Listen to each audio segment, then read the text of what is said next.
السلام علیکم ورحمۃ اللہ وبرکاتہ۔ سورۃ الحجرات کی آیت نمبر 13 ہے۔ اعوذ باللہ من الشیطان الرجیم، بسم اللہ الرحمن الرحیم۔ یا ایہا الناس انا خلقناکم من ذکر وانثی وجعلناکم شعوبا وقبائل لتعارفوا۔ یا ایہا الناس، اے لوگو، انا خلقناکم، بے شک ہم نے تمہیں پیدا کیا، من ذکر و انثی، ایک مذکر سے اور ایک مؤنث سے، وجعلناکم شعوبا وقبائل لتعارفوا، اور تمہارے لیے خاندان اور قبیلے بنائے، لتعارفوا، تاکہ تم آپس میں پہچانے جا سکو، تمہاری پہچان ہو سکے۔ قبیلوں کا مقصد تمہیں خاندانوں میں بھیجنے کا مقصد صرف اور صرف اتنا تھا کہ تمہاری پہچان ہو سکے معاشرے کے اندر کہ یہ بندہ فلاں قبیلے سے یا فلاں خاندان سے تعلق رکھتا ہے۔ اس کے زیادہ اللہ رب العزت نے خاندانوں میں بھیجنے کا یا قبیلوں میں پیدا کرنے کا کوئی مقصد بیان نہیں کیا۔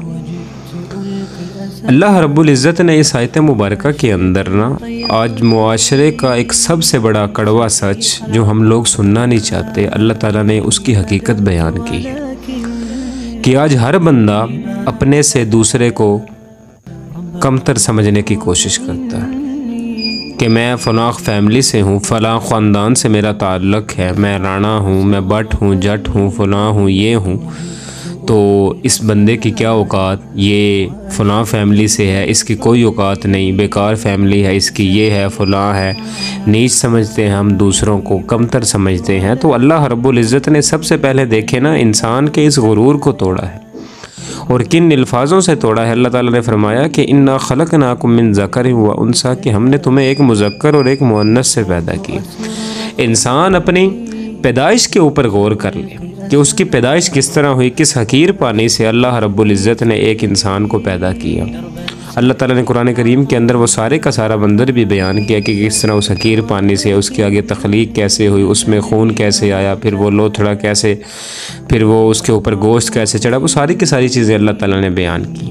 اور اللہ رب العزت نے اس آیت مبارکہ کے اندر ہی اسی وجہ سے اس کا آغاز ہی اسی وجہ سے کیا کہ اللہ تعالیٰ نے انسان کے اس غرور کو توڑا ہے کہ اللہ کے سامنے تمہاری کوئی اوقات ہی نہیں ہے۔ اور جو فیملیوں کے اوپر تم اتنا اترار رہے ہو کہ میں فلاں ہوں، میں بٹ ہوں، میں یہ ہوں، فلاں ہوں، تو اللہ رب العزت کی نظر میں اس کی کوئی حیثیت اور اہمیت نہیں ہے۔ صرف اور صرف تمہاری پہچان کا اللہ رب العزت نے تمہاری پہچان کے لیے یہ تمہیں تقسیم دی تھی کہ تمہیں کسی خاندان میں پیدا کر دیا، وگرنہ تم جس خاندان میں پیدا ہوئے، اگر تم کسی اونچے خاندان میں، جسے اونچا ہم سمجھتے ہیں، پیدا ہو گئے ہو تو اس میں ہمارا کوئی کمال نہیں ہے۔ اگر دوسرا بندہ وہ غریب گھرانے سے ہے، اس میں اس کی کوئی غلطی نہیں ہے، اللہ رب العزت کی تقسیم ہے۔ اور شاید کہ اللہ رب العزت نے مجھے ان ساری چیزوں کے اندر پیدا فرما کے اللہ تعالیٰ نے میری آزمائش رکھی ہو کہ میں اپنے سے ان دوسروں کے ساتھ کیا سلوک کرتا ہوں، کیا رویہ میرا رہتا ہے ان لوگوں کے ساتھ۔ میں نے ان کو اپنے سے کمزور ہی سمجھا، کمتر ہی سمجھا، نیچ سمجھا ان کو کہ جی اس کا خاندان یہ ہے، فلاں ہے۔ اور اللہ معاف کرے، ہم لوگ شادیاں نہیں کرتے اس معاملے میں۔ آپ دیکھ لیں معاشرے کے اندر کچھ لوگ ابھی بھی اس شدت کے اوپر اتنا ہے کہ جی ہم اپنی برادری سے باہر شادی نہیں کرتے، وہاں یہ ہے، فلاں ہے، ان کے جی اندر یہ ہے، فلاں ہے۔ مطلب یہ ساری کی ساری چیزیں آپ کو معاشرے کے اندر ملیں گی، اور ہمارے معاشرے کے اندر یہ ساری کی ساری چیزیں موجود ہیں۔